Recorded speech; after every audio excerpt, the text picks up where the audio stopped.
नमस्कार, म निरबहादुर श्रेष्ठ, जनप्रजातान्त्रिक पार्टी नेपालको अध्यक्ष। आज म यहाँहरूमाझ देशको समसामयिक विषयमा केही महत्त्वपूर्ण कुराहरू यहाँहरूमाझ चाहिँ राखौँ भन्ने हिसाबले आज म यहाँहरूमाझ आएको छु। आज देश विषम परिस्थिति, जटिल परिस्थितिमा चाहिँ गुज्रिरहेको अवस्था छ। त्यसकारणले गर्दा जेनजी आन्दोलन पछाडि, भदौ 23 र 24 को जेनजी आन्दोलन पछाडि देश जुन हिसाबले चाहिँ जर्जर अवस्थामा चाहिँ गएको छ, त्योले गर्दा हाम्रो पार्टी दुखित भएको छ।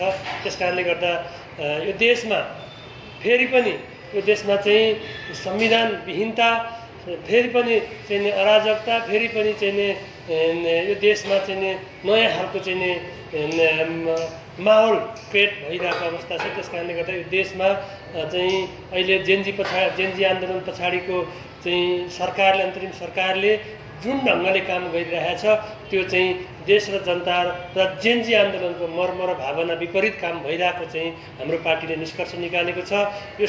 यो देशमा भदौको 23 र 24 गतेको आन्दोलनले यो देशको चाहिँ 72 सालमा बनाएको संविधान खारेज भएको छ।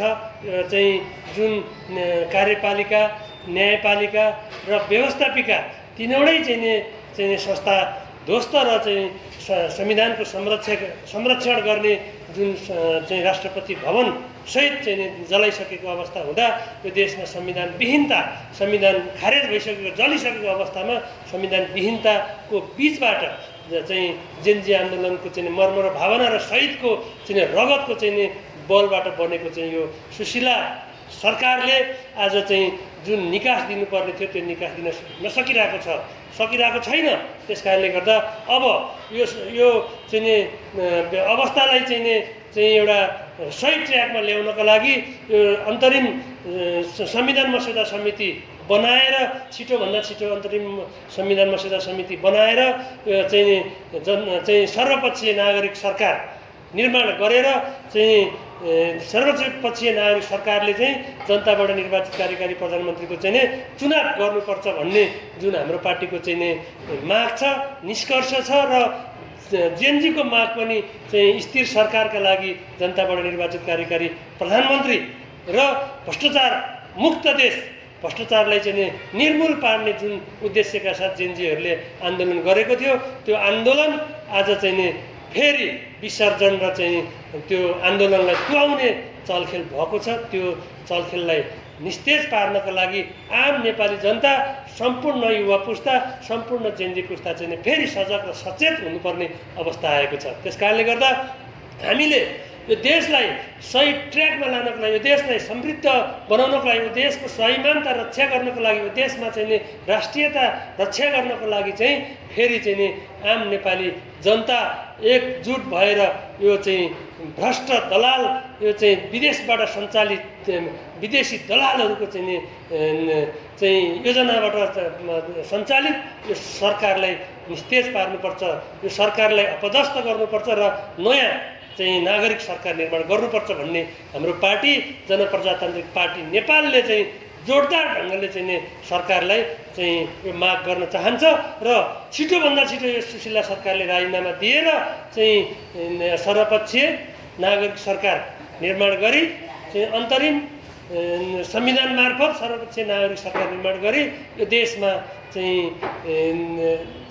जनताबाट निर्वाचित कार्यकारी प्रधानमन्त्री चुनावको लागि हामी अगाडि बढ्नुपर्छ भन्ने चाहिँ हाम्रो भनाइ छ। त्यस साथसाथै यो देशमा आम नागरिकहरू, आम चाहिँ जनताहरू चाहिँ बर्बर पीडामा चाहिँ रोइरहेको अवस्था छ। कुन विषयमा भन्दाखेरि यो देशमा चाहिँ यो ब्याङ्क, वित्तीय संस्था, लघुवित्त पीडित, मिटर ब्याजीहरू लेखको कारणले गर्दाखेरि जनताहरू रुनुपर्ने अवस्था छ।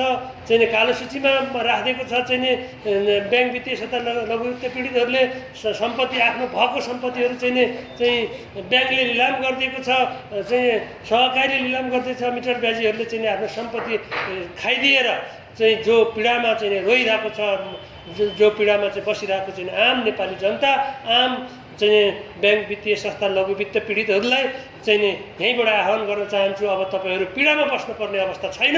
अब हामी जनप्रजातान्त्रिक पार्टीको नेतृत्वमा हामीले तपाईँहरूको समस्यालाई समाधान गर्ने गरी हामीले चाहिँ ब्याङ्क वित्तीय संस्थाहरूसँग चाहिँ छलफल र अन्तर्क्रिया गरिरहेका छौँ। तपाईँहरूले सबै ब्याङ्क वित्तीय संस्था लघु वित्त पीडित चाहिँ मिटर ब्याजी पीडितहरू र भूमिहीन किसानहरूलाई चाहिँ जनप्रजातान्त्रिक पार्टी आह्वान गर्छ चाहिँ तपाईँहरूले सबै चाहिँ डकुमेन्टहरू चाहिँ तपाईँहरूले जनप्रजातान्त्रिक पार्टीलाई चाहिँ दिनु चाहिँ उपलब्ध गराउनु होला। हामी सबै खाले चाहिँ ब्याङ्क वित्तीय संस्था लघु वित्त पीडितहरूको ब्याङ्क वित्तीय संस्थाहरूसँग चाहिँ छलफल गरेर तपाईँहरूको समस्या समाधान गर्ने र तपाईँहरूलाई ब्ल्याक लिस्ट कालो सूचीबाट हटाउने र चाहिँ तपाईँहरूलाई चाहिँ सहज ढङ्गबाट चाहिँ समस्या समाधान गर्ने गरी ब्याङ्कसँग बसेर छलफल गरेर सौहार्दपूर्ण वातावरणमा सबैलाई ब्याङ्क पनि नमर्ने, ब्याङ्कलाई पनि असर नपर्ने र चाहिँ पीडितको समस्या पनि समाधान गर्ने गरी हामी जनप्रजातान्त्रिक पार्टीले एउटा चाहिँ योजना बनाएको छ, हामीले कार्ययोजना बनाएको छौँ। हाम्रो पार्टी चाहिँ लागेको छ यो चाहिँ सबैको समस्या हल गर्ने गरी हामी लागेको छौँ। तपाईँहरू अब ढुक्क हुनुहोस्। तपाईँहरू जनप्रजातान्त्रिक पार्टीको चाहिँ गैडा चुनाव चिन्हको चाहिँ छातामुनि छिटोभन्दा छिटो सम्पर्कमा आउनुहोस्। छिटोभन्दा छिटो चाहिँ तपाईँहरू यहाँ आउनुहोस्। फेरि तपाईँहरूलाई चाहिँ जनप्रजातान्त्रिक पार्टीले चाहिँ चुनावका लागि भन्नु होला। हामी चुनावलाई चाहिँ हामी महत्त्व दिएको छैनौँ। हामी चाहिँ सांसद बन्नु छैन, हामीलाई मन्त्री बन्नु छैन, हामीलाई चाहिँ कुनै पनि लाभको पदमा जानु छैन। हामी मात्र जनताको पीडाको नेपाली जनताको पीडालाई हल गर्ने गरी हामी अगाडि बढेछौँ। त्यसको लागि तपाईँहरू चाहिँ छिटोभन्दा छिटो लाग्नुहोस्। तपाईँहरू लाग्नुपर्छ। तपाईँहरू जाग्नुभयो र चाहिँ तपाईँहरूले हामीलाई जनप्रजातान्त्रिक पार्टीलाई चाहिँ एउटा जगाउनु भयो भने हामी हाम्रो मार्फत जनप्रजातान्त्रिक पार्टी मार्फत ब्याङ्क वित्तीय संस्थासँग सहमति सल्लाह गरेर चाहिँ हामी हल गर्नको लागि अगाडि बढिसकेका छौँ। त्यस कारणले गर्दा तपाईँहरू छिटो तपाईँहरूको समस्या चाहिँ हामी मार्फत चाहिँ ब्याङ्कसम्म पुर्याउनको लागि पनि तपाईँहरू तात्नुपर्ने हुन्छ। तपाईँहरूले तात्नु भएन, समस्याग्रस्त मान्छे नै तातेन चाहिँ जो पीडित छ त्यही नै तातेन भने जो चाहिँ हामीले त चाहिँ ब्याङ्क वित्तीय संस्था लघु वित्त पीडित, मिटर ब्याजी पीडित, भूमिहीन किसान मजदुर जो चाहिँ भुइँ मान्छे जो चाहिँ गरिखाने वर्गको चाहिँ पक्षमा चाहिँ बोल्दै राष्ट्रको पक्षमा, जनताको पक्षमा, माटोको पक्षमा, यो स्वाभिमानताको पक्षमा हामीले चाहिँ सधैँ अहोरात्र काम गरिरहेका छौँ, काम गर्नेछौँ र चाहिँ तपाईँहरूलाई चाहिँ त्यही आह्वान गर्न चाहन्छु। हामी चाहिँ यो देशलाई समस्याबाट चाहिँ निकास दिनको लागि हामी लाग्नेछौँ भन्ने चाहिँ म भन्न चाहन्छु। सुशीला कार्की सरकारलाई तपाईँहरू नमान्ने होइन, यो सुशीला कार्कीको सरकार त चाहिँ आफैमा अवैधानिक छ। किनकि जेनजीहरूको सेन्टिमेन्टमा, जेनजीहरूको चाहिँ समस्याको बेलामा चाहिँ उसले जेनजीहरूको चाहिँ भावनामाथि खेलवाड गरेर यो सरकार एउटा चाहिँ प्रधानमन्त्री बन्नका लागि विदेशबाट चाहिँ प्रायोजित मान्छेहरूको चाहिँ सरकार हो। यो प्रधानमन्त्रीदेखि लिएर चाहिँ हरेक मन्त्री अहिले तपाईँहरूले मिडियामा देख्न सक्नुहुन्छ। कोही 12 फाउन्डेसनबाट सिफारिस, कोही कुन फाउन्डेसनबाट सिफारिस, कोही चाहिँ कहाँबाट सिफारिस भन्दै चाहिँ त्यहाँ सरकारमा बसेको छ। त्यो सरकारमा त कुनै पनि जेनजीका चाहिँ प्रतिनिधित्व गर्ने मान्छे नै छैन। त्यस कारणले गर्दा यो संविधान भन्दा विपरीत यो जेनजी आन्दोलनको चाहिँ मर्म र भावना भन्दा विपरीत गएको छ। त्यस कारणले गर्दाखेरि यो सुशीला सरकार छिटोभन्दा छिटो चाहिँ राजीनामा दिनुपर्छ र देशलाई निकास दिनको लागि जनताबाट निर्वाचित कार्यकारी प्रधानमन्त्रीको चुनाव गराउनको लागि चाहिँ अन्तरिम नागरिक सरकार निर्माण गर्नको लागि चाहिँ यो सरकारले छिटोभन्दा छिटो राजीनामा दिनुपर्छ र त्यसका नेतृत्व गर्नको लागि हामी जनप्रजातान्त्रिक पार्टी तयार छ। त्यस कारणले गर्दा हामी सम्पूर्ण चाहिँ नेपाली जनताको उत्पीडित जनसमुदायको चाहिँ पीडित चाहिँ जनताहरूको प्रतिनिधित्व गर्नको लागि हामी तयार छौँ। भनेपछि सुशीला कार्की सरकारले गराउने चुनावमा तपाईँहरू भाग नलिने, अहिलेसम्मको नलिने। यो चुनावै हुँदैन पहिलो कुरा त होइन। चुनाव यो चाहिँ यो संविधानै नभइसके पछाडि अन्तरिम संविधान चाहिन्छ चाहिँ चुनाव गराउनको लागि।